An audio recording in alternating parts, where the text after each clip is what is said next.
Proclamación del Santo Evangelio según San Lucas. Gloria a ti, Señor.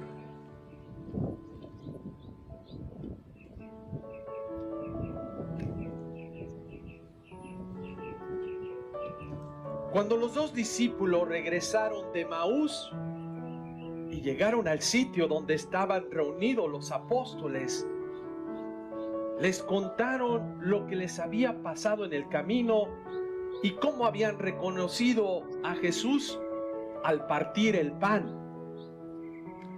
Mientras hablaban de estas cosas, se presentó Jesús en medio de ellos y les dijo: la paz esté con ustedes. Ellos, desconcertados y llenos de temor, creían ver un fantasma. Pero él les dijo: no teman, soy yo. ¿Por qué se espantan? ¿Por qué surgen dudas en su interior? Miren mis manos y mis pies. Soy yo en persona. Tóquenme y convénzanse. Un fantasma no tiene ni carne ni huesos, como ven que tengo yo. Y les mostró las manos y los pies. Pero como ellos no acababan de creer, de pura alegría, y seguían atónitos, les dijo: ¿tienen aquí algo de comer? Le ofrecieron un trozo de pescado asado. Él lo tomó y se puso a comer delante de ellos. Después les dijo: lo que ha sucedido es aquello de que les hablaba yo cuando aún estaba con ustedes, que tenía que cumplirse todo lo que estaba escrito de mí en la ley de Moisés, en los profetas y en los salmos.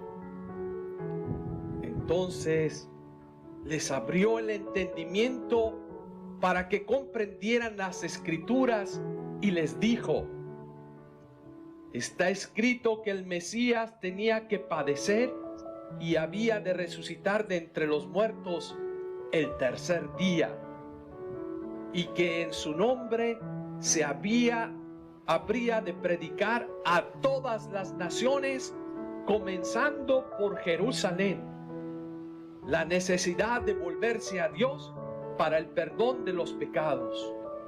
Ustedes son testigos de esto. Palabra del Señor. Gloria a ti, Señor Jesús.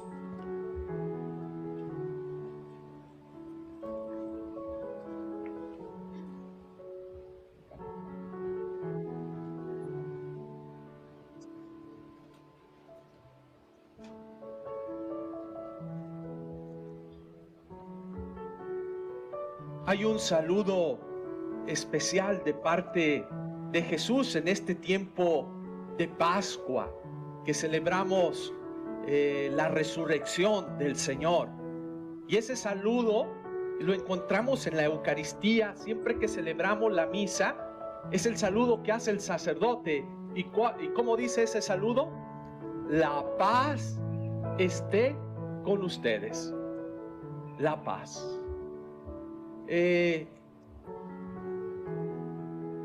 Yo creo que si vemos este sentimiento, ese estado de vida de tener paz, yo creo que la paz no se compra, o la paz no se hacen tratados como hacen las naciones que dicen: a ver, vamos a escribir un documento y vamos a decir que tenemos ya paz entre tú y yo. O vamos a ir con el juez de la paz y ya vamos a decir que ya no va a haber guerras. ¿Qué es lo que nos cuenta la historia? Pues sí, que dejan de pelearse un ratito y después viene otro líder y se vuelven a pelear y se vuelven a matar, se vuelven a perder lo más hermoso, que es la paz. Igual entre las familias, entre los matrimonios, cuántas veces no se pelean y tienen que ir pues otra vez a buscar pues con alguien que les ayude a encontrar esa paz. Yo creo que todos nosotros buscamos una paz. Yo me recuerdo cuando iba a algún retiro, a algún lugar, o iba a la naturaleza, al campo, decía, ay, qué paz tan profunda se siente. Quisiera que esta paz estuviera siempre en mi caminar, en mi vida. No sé si ustedes tienen el mismo sentimiento, que a veces dicen, cuando todo marcha bien, y dices, qué a gusto se siente, qué hermoso se siente tener esta paz. Y yo me pregunto, ¿qué cosa es lo que nos quita la paz? ¿Qué es lo que le quita la paz al ser humano? Voy a mencionar algunas el día de hoy, 3, pero hay muchas cosas que nos quitan la paz. Primera cosa, si ustedes se preguntan, a ver, ¿qué es lo que me quita la serenidad en mi ser? ¿Qué es lo que me quita mi tranquilidad? Primero, el pecado. ¿Qué pecados? Allí vamos a ver personas que tienen resentimiento con alguien que les hizo mal, o alguien que les ha dañado la vida, y siempre uno vive ¿cómo? Pues infeliz, amargado.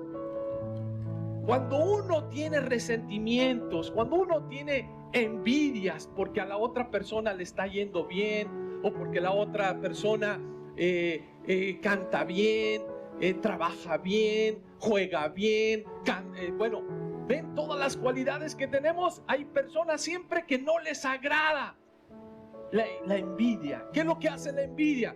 Porque eso también se encuentra entre los hermanos. ¿Se acuerdan? Caín y Abel, 2 hermanos que sus papás les enseñaron a decir, vayan y agradézcanle a Dios de los dones que les ha dado. Y sabemos que uno ofrecía lo mejor que tenía, y el otro hermano pues ofrecía las obras. Pero cuando veía que a un hermano le agradaba más Dios, ¿qué pasaba? Empieza la envidia del otro, la envidia, y pierde la paz, y pierde la serenidad. Y cuando uno pierde la paz, ¿qué es lo que hace? Es capaz de asesinar, es capaz de matar. ¿Sí? Allí ya vemos la historia de Caín y Abel, cómo el hermano mata al otro. Le dijo, ¿por qué? Por envidia, por envidia. Y pierde la paz, y se pierde la serenidad y la tranquilidad. Otra vez, los rencores, guardar el rencor a alguien que te hizo daño en tu vida. Y a veces nosotros no somos felices o no tenemos paz. ¿Por qué? Porque decimos, mi papá, mi tío, mi vecino, no sé, me hizo algo malo, me dijo algo malo. ¿Y qué pasa? Pierdes la serenidad toda tu vida, toda la vida. Y vivimos nada más caminando, pero con ese resentimiento, con ese rencor. Cuando uno tiene el rencor, dice, ¿resuelves algo? ¿Resolviste algo? Que quizás perdiste el trabajo injustamente y ya empiezas a guardarle rencor. O la otra persona murmuró también. Cuando uno murmura, las murmuraciones, ¿qué hacen? Hacen que pierda la paz. ¿Quién es el autor del pecado? Y aquí lo que nos tenemos que dar cuenta, y es lo que Jesús viene a que nosotros recuperemos nuevamente. Date cuenta, ¿quién te quita la paz? Pues este pecado, todo tipo de pecado, la soberbia, el egoísmo, la murmuración, el resentimiento, la envidia. Todo eso te va a quitar, te va a destruir tu vida, te va a quitar esa paz tan hermosa. ¿Y cómo se recupera? Pues hoy precisamente Jesús viene con este saludo a los discípulos y dice, la paz esté con ustedes. La paz. Es cuando Pedro va con Jesús y le dice, Señor, ¿hasta cuántas veces tengo que perdonar pues a mi hermano? Aquel que habla, aquel que me dice, aquel que me hace malas cosas. ¿Qué le dice Jesús? 70 veces 7. ¿Y por qué? ¿Por qué creen? 70 veces 7 significa siempre perdona, porque cuando tú no perdonas, ¿qué sucede en tu corazón? Pues vas a perder lo más hermoso, que es la paz, es la serenidad. Y el mundo, ¿qué nos enseña? Dice, no, ¿cómo que no? Pues vamos a vengarnos, vamos a enseñarle que yo soy fuerte. ¿Y qué? Me recuerdo el caso de un señor que me contó y me dice, padre, quiero platicar con usted. Dice, secuestraron a mi hijo. Y al hijo, pues dice, perder un hijo duele mucho. Primero que no lo tienes presente contigo, y después cuando te dicen que tu hijo fue asesinado, aunque hayas pagado el rescate. Dice, yo me llené de odio y coraje. Dice, como era una persona muy pudiente, es una persona muy pudiente, dijo, pues voy a contratar a alguien que me descubra quién fue. Y buscó, y al final encontró. Y dice, pues que a algunos los metió, que los refundieran a la cárcel, y a otros les dijeron los que contrató, dice, ¿qué quiere que se haga? Que le pase lo que a su hijo, y diga, hagan lo que ustedes tengan que hacer. Imagínense. Después de muchos años, pues este señor me contó la historia y me dice, padre, no tengo paz. Primero, porque no me devolvieron a mi hijo, y segundo, ahora sigo cargando algo pesado en mi ser. Y lloraba como un niño. Y pues tenía el dinero del mundo, pero ¿de qué le sirve el dinero del mundo si no tiene la paz que solamente Dios la da? Y otra vez le dije, tienes que abandonarte a Dios. Tienes que abrir tu corazón a Dios. Tienes que perdonar, y Dios también te perdona cuando tú le pides perdón por lo que has hecho, porque te has vuelto igual que las personas que secuestraron a tu hijo. Y lloraba, pero gracias a Dios hizo un proceso grande y se dedica a servir hoy en día, servir a la comunidad, y dice, solamente eso me da paz, solamente eso me da tranquilidad, el poder ayudar a los más necesitados. Bueno, ¿qué otra cosa nos quita la paz? Un segundo aspecto. Cuando encontramos problemas, cuando encontramos las pruebas que se presentan en nuestro caminar de fe. ¿Qué problemas encontramos en el caminar de la vida? No, pues que perdí mi trabajo que yo dediqué 20 años, 30 años de vida, y después me dijeron, ¿sabes qué? Ya, vámonos. Ya no tienes tu trabajo porque eras un número más. Y uno pierde la tranquilidad, y hay personas que se deprimen completamente. O hay personas que pierden un amor. Emocionalmente pues quedan destruidos y quedan con un dolor profundo y pierden la paz. ¿Por qué? Porque pusieron toda su felicidad en un ser humano. Cuando tú pones la felicidad en otro ser humano, pues lógico, vas a sufrir y vas a perder la serenidad que Dios tiene. Me recuerdo otro caso de otra persona que perdió a su esposo y salió adelante con sus hijos. Ella estaba jovencita y salió, como dicen los italianos, avanti, adelante, y fue muy exitosa en los negocios esta persona. Pero otra vez, ¿por qué me di cuenta que no tenía paz? Porque vino y me dice, padre, yo me he dedicado a trabajar, saqué a mis hijos adelante, estudiaron, son profesionistas, son gente de bien, pero no tengo paz. Y cuando empezamos a platicar un poquito, le dije, ¿qué es lo que te quita la paz?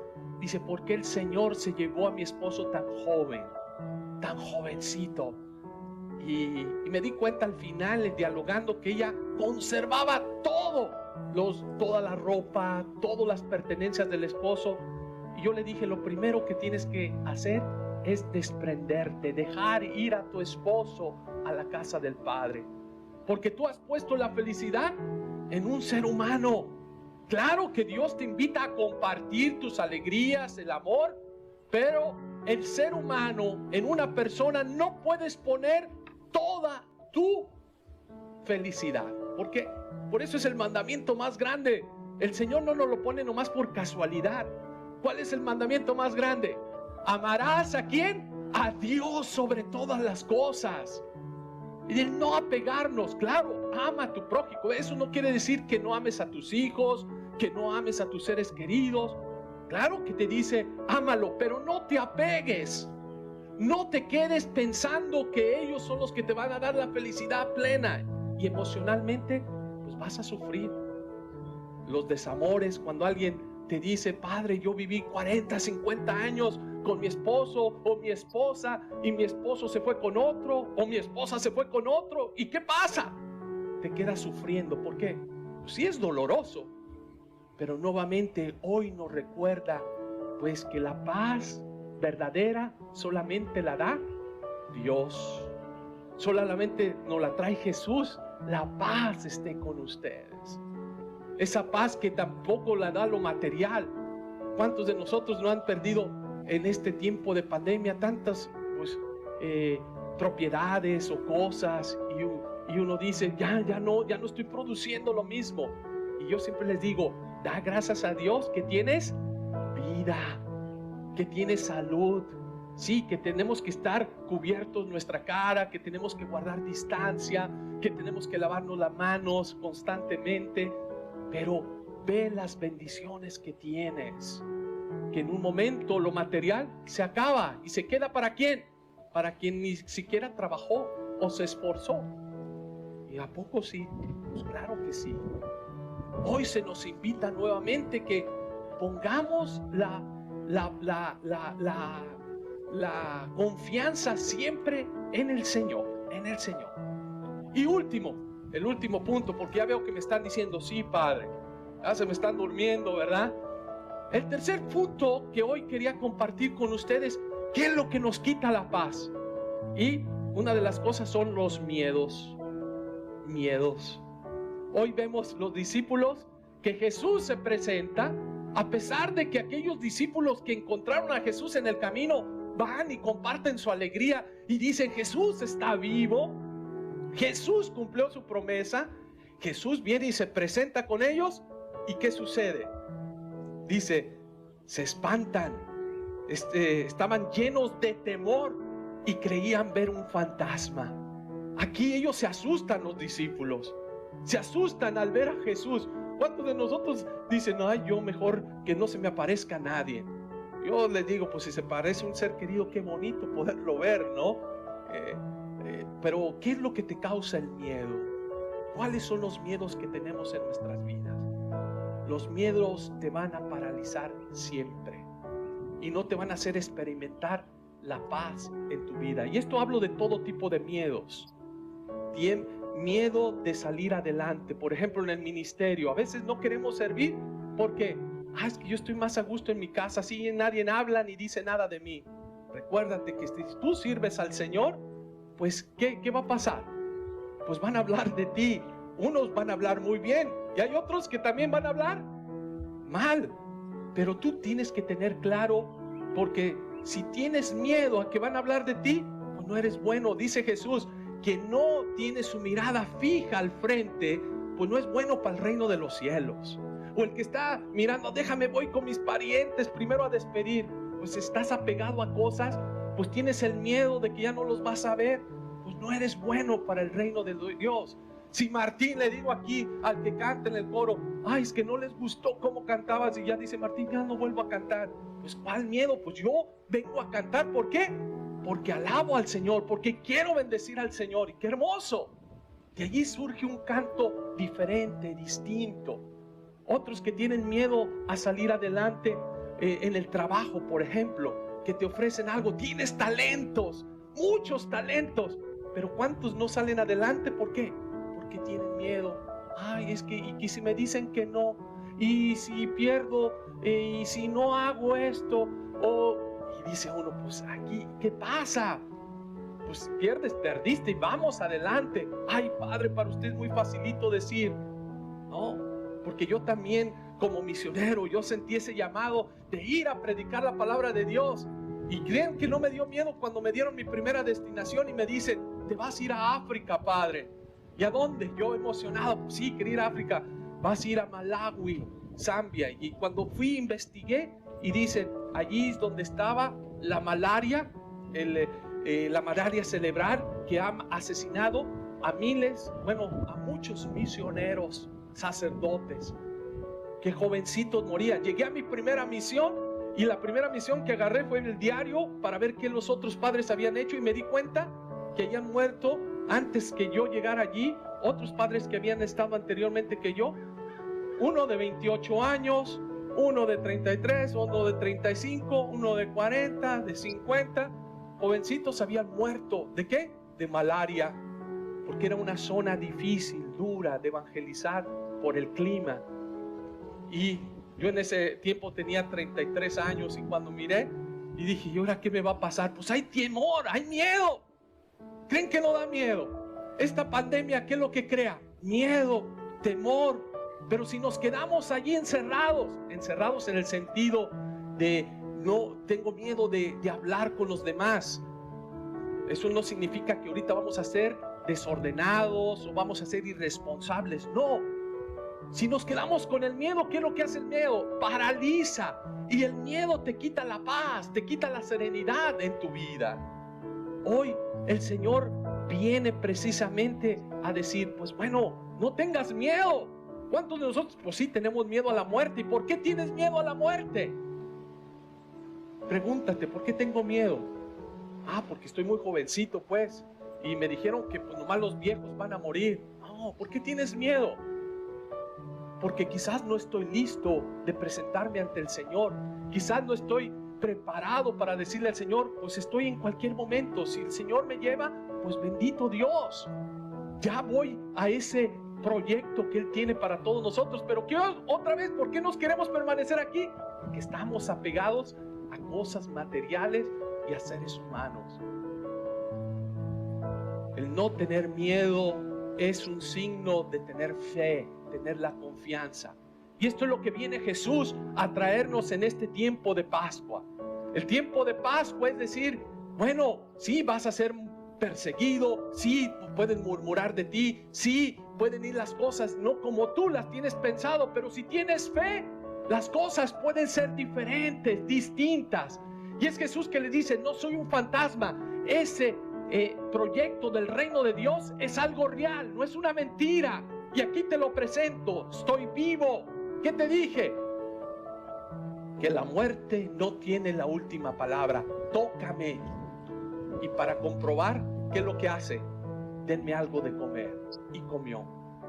Ya ahora los discípulos se quedaron atónitos, como dicen, sorprendidos, pero de alegría, de gozo. El gozo vuelve. Y aquí Jesús les da un mandamiento. ¿Y cuál es el mandamiento que les da? ¿Sí? Quédense en su casita allí guardaditos, no tengan miedo. ¿Qué les dice? No, dice, les abrió el entendimiento. ¿Y quién es el que abre el entendimiento? El Espíritu Santo. Les dio el Espíritu Santo. Cuando tú tienes el Espíritu de Jesús, no tienes que tener miedo a salir adelante. Cuando tú tienes el Espíritu de Jesús, no tienes que tener miedo a perdonar y a iniciar nuevamente. Cuando tú tienes el Espíritu de Jesús, no le hace que me critiquen, me hablen de mí. No me importa, porque es Dios que me envía. Yo que estaba en África, hay muchos misioneros que están todavía yendo. ¿Pero qué? ¿Tengo la primera dificultad? Corro. Y eso le pasa a todos, hasta los que estamos constantemente en oración, ¿sí? Porque a veces nuestra oración no es tan pura, porque a veces es rutinaria, y que tenemos que dejar al Espíritu de Dios que entre en nuestra vida para dejarlo actuar. Y es por eso que Jesús viene con sus discípulos, dice, ustedes rezaban conmigo, ustedes comían conmigo, ustedes veían los milagros, pero parece que no creen. ¿Por qué? Porque nos falta el Espíritu de entendimiento. Y esto es lo que le queremos pedir hoy pues al Señor, que nos dé ese espíritu para no tener miedo de caminar junto con la familia, de decir, ¿es posible construir una familia unida? Sí. ¿Es posible construir un mundo lleno de amor sin odio? Sí, es posible. ¿Es posible vivir en paz? Sí. Cuando has cometido un pecado, pues ve a la reconciliación, confiésate. Cuando te has caído, levántate y camina. Si no puedes caminar, pues tienes que hacer tu terapia. Como yo llevo 3 meses haciendo terapia todos los días. Todo uno que otro día pues le he dejado, pero es constante. Si no, ahorita estuviera otra vez con el bastón. Hoy ya lo dejé sin darme cuenta, miren. Y es que eso, tienes que ser constante. El confiar en Dios no es nomás quedarte paralizado y que venga el Espíritu y ya te llene. No, es actuar. Y es el Jesús que les dice, una vez que les abrió el entendimiento para que comprendieran las Escrituras, que les dice: vayan y compartan, prediquen a todas las naciones, comenzando aquí en Jerusalén, en casita. Comienza en casa, predicando. Después, pues vamos a donde el Señor nos envíe. Y que les dice, tenían la necesidad de volver a Dios para el perdón de los pecados. Pues este es lo que estamos invitando. ¿Quieres experimentar la paz en tu corazón? ¿Quieres experimentar realmente esa tranquilidad y serenidad? Abre tu corazón a Jesús. Ve, abandónate y confía en Él, que no es un fantasma, es alguien real. Y es alguien real que se presenta en la Eucaristía. Aquí, en cada misa, en cada Eucaristía nos dice: yo vengo a darte vida y vida en abundancia. Así sea. Amén.